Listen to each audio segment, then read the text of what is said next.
Sir দাঁড়ান। কি হয়েছে আপু? আপনার টাকা। এই টাকা তো আমার নাই, কোথায় ছিল টাকা? স্যার এখানে আপনার টাকাটা পড়ে গেছে। আর এই টাকা আমার না। না স্যার, এটা আপনার টাকাই।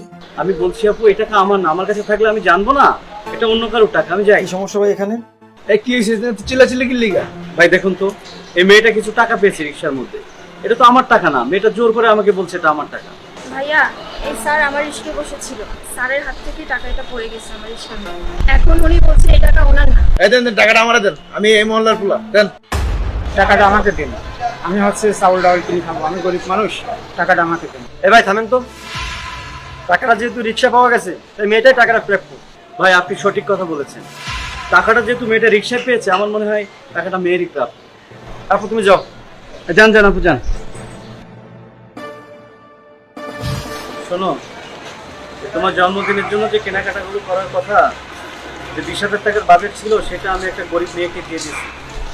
হ্যাঁ শোনো আমার কথাকে, রিক্সা চালায় একটা মেয়ে, বুঝছো? এটা সৎ। তার মা হলো হসপিটালে ভর্তি, তার 20,000 টাকা প্রয়োজন।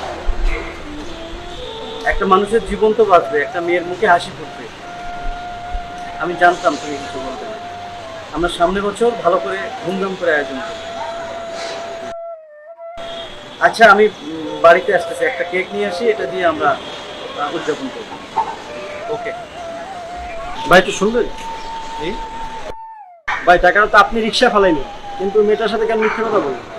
আসলে ভাই আমি যখন রিক্সা উঠতেছিলাম, তখন ওই মেয়েটা একটা প্যাসেঞ্জারকে ভাড়া কত? 20 টাকা।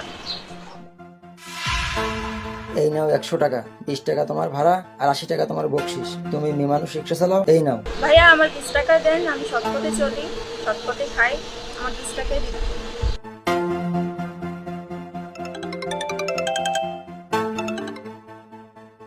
কি কইতেছো? 20,000 টাকা? এত টাকা মা আমি এখন কোথায় পাবো? তুমি তো জানো আমি রিক্সা চালাই। তুমি কোনো চিন্তা কইরো না, আমি সারাদিন যে টাকা পাবো রিক্সা চালিয়ে, ওইটা নিয়ে আমি আসতেছি।